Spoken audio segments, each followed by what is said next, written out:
अस्सलाम वालेकुम। फ्रेंड्स, कभी कभार ऐसा होता है कि कुछ मरीज़ों में जोड़ों में दर्द की शिकायत होती है और बहुत शदीद किस्म का आपके जिस्म के जो एक या एक से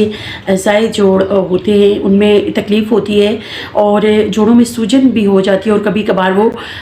उनकी रंगत जो है वो लाल हो जाती है। अगर इस तरह की कोई तकलीफ़ हो और ये अचानक से हो, यानी कि ये एक अटैक की फॉर्म में आए, तो ये जान लीजिए कि ये यूरिक एसिड की ज़्यादती इसकी वजह हो सकती है। और जब यूरिक एसिड आपके जिस्म में ज़्यादा होता है तो फिर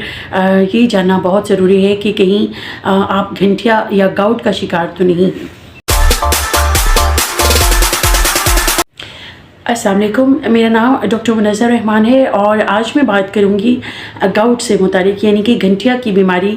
क्यों होती है, इसकी क्या अलामात हैं और कौन सी ऐसी ग़िज़ाएँ हैं जो कि हमारे जिस्म में यूरिक एसिड के लेवल्स को बढ़ाती हैं। तो ये आज की वीडियो में ये तमाम बातें शामिल हैं। तो जनाब, गठिया या गाउट जो है वो एक ऐसी बीमारी है जो कि हमारे जिस्म में यूरिक एसिड की ज़्यादती की वजह से होती है। जो हमारे ब्लड में यूरिक एसिड के लेवल्स तजावुज़ कर जाते हैं, यानी कि वो बहुत ज़्यादा बढ़ जाते हैं, तो फिर ऐसे मरीज़ गाउट का शिकार हो जाते हैं। और यूरिक एसिड आती कहाँ से है? जो भी ग़िज़ा हम खा रहे होते हैं फ्रेंड्स, यानी कि जो प्रोटीन या लहमियात वाली जो भी ग़िज़ाएँ हैं, जैसा कि बड़ा गोश्त हो गया यानी कि बीफ, मटन वगैरह, और इसके अलावा जो भी चीज़ें जिनसे आपको प्रोटीन हासिल होती है, मुख्तलिफ़ किस्म के सॉफ्ट ड्रिंक्स भी हो सकते हैं जो कि artificial soft drinks, Cola drinks वगैरह हो सकती हैं। इसके अलावा नट्स और कुछ ड्राई फ्रूट्स वगैरह में भी प्रोटीन की वाफ़िर मिक़दार पाई जाती है। और इसी तरह से अंडा और मछली वगैरह और जो सी फूड है, मुख्तलिफ़ झींगे और इस तरह की जो ग़िज़ाएँ हैं, उनसे हमें प्रोटीन हासिल होती है। तो ये प्रोटीन बेसिकली नॉर्मली क्या होता है कि ये प्रोटीन हमारे जिस्म में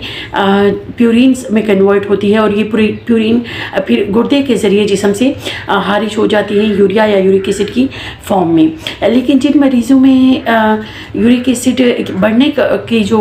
मसला होता है, उनमें होता ये है कि गुर्दे प्रॉपर तौर पर उसको खारिज नहीं कर रहे होते और ऐसे मरीज़ों में फिर ब्लड में यूरिक एसिड के लेवल्स जो है वो बहुत ज़्यादा हो जाते हैं। तो जब यूरिक एसिड लेवल्स ज़्यादा होंगे तो वो फिर आपके जिस्म में यूरिया के लेवल्स को भी बढ़ा सकते हैं, जिसकी वजह से गुर्दे की दायमी बीमारी भी खुदा ना खास्ता हो सकती है। और साथ ही साथ आप देखते हैं कि यूरिक एसिड जो है वो क्रिस्टल फॉर्म में, यानी कि जो कि सुई की मानित होते हैं और वो हमारे जिस्म में शामिल हो जाते हैं, ब्लड स्ट्रीम में शामिल हो जाते हैं और फिर यही क्रिस्टल्स शदीद किस्म की तकलीफ़ जो है वो जोड़ों में जाकर पैदा करते हैं। जब यूरिक एसिड के लेवल्स एक हद से ज़्यादा तजावुज़ कर जाते हैं तो फिर जनाब जोड़ों की तकलीफ़ बहुत शदीद नौइयत की होती है और मरीज़ जो है वो हमें शिकायत करता है कि जोड़ों में ख़ास तौर पे जो आपके लोअर एक्सट्रीमिटी के जोड़ हैं, यानी कि आपके पैरों के, आपकी टांगों के जो जोड़ हैं, घुटने के, एंकल के, टखने के, और जो आपका एक अंगूठा है, जो आपके पैर का जो बड़ा बिग टो है, वहाँ पे आपको एक सुइयाँ चुभती हुई शदीद टीसों वाला दर्द होता है। यानी कि मरीज़ कहता है कि जी मुझे एक किस्म की टीसें उठती हैं दर्द के, वो इतनी शदीद होता है वो दर्द कि वो मरीज़ बहुत ज़्यादा उसके लिए बर्दाश्त करने के काबिल नहीं होता और ये एक अटैक की फॉर्म में होता है। ये अटैक्स हफ्ते में एक दो बार भी हो सकते हैं या हफ्ते में एक मरतबा भी हो सकते हैं और कई दफ़ा जिन मरीज़ों में ये बहुत ज़्यादा शदीद नौइयत की बीमारी होती है उनमें ये अटैक्स महीने में 2-3 मरतबा भी आ सकते हैं। तो ऐसी सूरत में आपको इलाज की ज़रूरत है और आपको ज़रूरत है कि आप किसी भी अच्छे रूमेटोलॉजिस्ट को कंसल्ट करें और वहाँ से आप प्रॉपर ट्रीटमेंट करवाएं। सबसे पहले जो मरीज़ को गाइड किया जाता है उसकी लाइफस्टाइल और डाइटरी मॉडिफिकेशन है, यानी कि आपने अपनी डाइट में, अपनी खुराक में उन चीज़ों को ज़रूर कम करना है जो कि प्यूरिन या प्रोटीन्स पैदा करने का बायस हैं। ख़ास तौर पे जो बड़ा गोश्त है, मटन, बीफ, बकरे, गाय का जो गोश्त है वो आपने नहीं लेना। वो आपने कोशिश करें कि कुछ टाइम के लिए, जब तक आपकी यूरिक एसिड लेवल्स नॉर्मल होते हैं, आपने उसको बिल्कुल रिस्ट्रिक्ट कर देना है, यानी कि वो नहीं खाना। इसके अलावा मछली और सी फूड से झींगे वगैरह और मुख्तलिफ़ किस्म की कोला ड्रिंक्स, जो सॉफ्ट ड्रिंक्स आती हैं मार्केट पे, जो कि डेफिनेटली उनमें प्रोटीन कंटेंट काफ़ी ज़्यादा होता है, और जंक फूड जो कि पिज़्ज़ाज़ वगैरह हैं और इस तरह चिकन, और ये यानी कि जो भी चीज़ें आपको प्रोटीन या लहमियात प्रोवाइड करती हैं वो आपने अवॉइड करनी है। तो ये बहुत ज़रूरी है, यानी कि मरीज़ को हमने ये गाइड करना है कि आप सब्ज़ियाँ, फल वगैरह ज़्यादा इस्तेमाल करें। और बाकी जो प्रोटीन थोड़ी बहुत आपको चाहिए जिस्म में, वो आप दानों से हासिल कर सकते हैं। तो आपने प्रोटीन की रिस्ट्रिक्शन करके सबसे पहले जो है अपनी यूरिक एसिड लेवल्स को नॉर्मल की तरफ लेकर जाना है। फिर जनाब हम देखेंगे कि डाइट के बाद बारी आती है मेडिसिन्स की। इसके हमारे पास दो ऑप्शंस होते हैं। एक तो जो अटैक है, एक्यूट जो मरीज़ के ऊपर हमला हुआ है यूरिक एसिड का, उसको फौरी तौर पर उस मरीज़ की जो सिम्टम्स या उसकी अलामात है उनको ट्रीट करना होता है। यानी कि जैसे ही अटैक हुआ तो वो डेफिनेटली पेशेंट बहुत तकलीफ़ में होता है, उसको शदीद नौयत का दर्द हो रहा होता है, उसकी स्किन जो जोड़ के ऊपर जो स्किन होती है वो बहुत ज़्यादा रेडनेस उसके अंदर होती है और वो बहुत हॉट, क्योंकि इन्फ्लेमेशन या वर्म होता है जोड़ के अंदर, तो वो बहुत ज़्यादा गर्माइश उसके अंदर मौजूद होती है। तो इन सिम्टम्स को या इन अलामात को कम करना सबसे ज़्यादा ज़रूरी है इस टाइम पे। उसके लिए मरीज़ को जो मतलब किस्म के अद्वियात हैं जैसे कॉल्चिसिन वगैरह है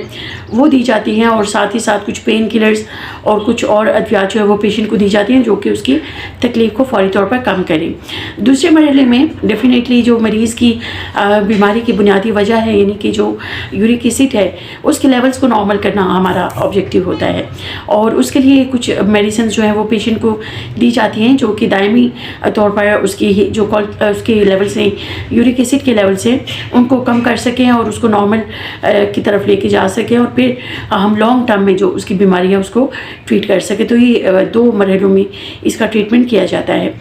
अब जनाब हम देखते हैं कि जो है यूरिक एसिड है ये बेसिकली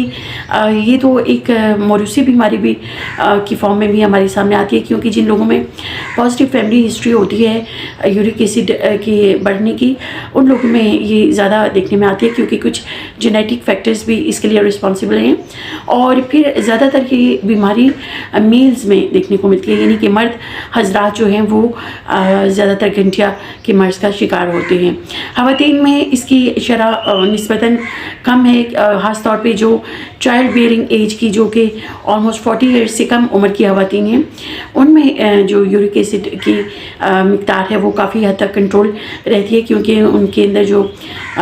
हार्मोन्स होते हैं, फीमेल हार्मोन्स, जब तक वो मौजूद होते हैं तो तब तक एस्ट्रोजन लेवल वगैरह उनके नॉर्मल होते हैं, तो वो काफ़ी हद तक जो है उनको बचाते हैं यूरिक एसिड के बढ़ने से। तो ऐसी ख़वातीन में तो कम देखने को मिलती है, लेकिन 50 साल से ज़ायद उम्र की ख़वातीन में फिर गठिया काफ़ी नज़र आती है और फिर हो सकती है। लेकिन बेसिकली ये बीमारी मर्दों की बीमारी हम इसको कह सकते हैं। बहरहाल जो भी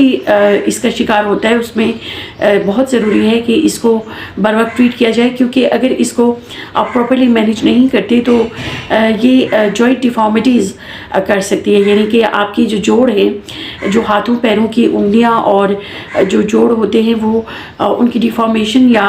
उनकी जो टेढ़ापन है वो उनमें आ सकता है, यानी कि वो टेढ़े मेढ़े हो जाते हैं और उनकी शेप चेंज हो सकती है। तो ये फिर मरीज़ को डेफिनेटली अपने रोज़मर्रा के काम करने में बहुत ज़्यादा तकलीफ़ होती है और वो फिर बेड रिडन हो जाता है और बहुत सारे उसके जो काम है वो सरअंजाम नहीं दे सकता। तो बजाय इसके कि ये बीमारी शदीद नौयत इख्तियार करे और खुदा न खास्ता जो जॉइंट डिफॉर्मिटीज़ तक आपको लेकर जाए, बेहतर है कि आप इसको बर वक्त डायग्नोज करके इसको ट्रीट करें, और ताकि जल्द अज जल्द जो तकलीफ़ की सूरत हाल पेशेंट के लिए बनी होती है उससे वो निजात हासिल कर सके। व्यूअर्स, मेरे channel health by doctor Munazza को सब्सक्राइब कीजिए और मुझे कमेंट सेक्शन में बताइएगा कि आपको ये वीडियो कैसी लगी, और मज़ीद अगर किसी टॉपिक के बारे में आप मुझसे बात करना चाहते हैं, डिस्कशन करना चाहते हैं, तो मुझे वो भी अपनी सजेशंस बताएं ताकि मैं अपनी वीडियोस को आपकी राय की रोशनी में मज़ीद इम्प्रूव कर सकूं। Thank you.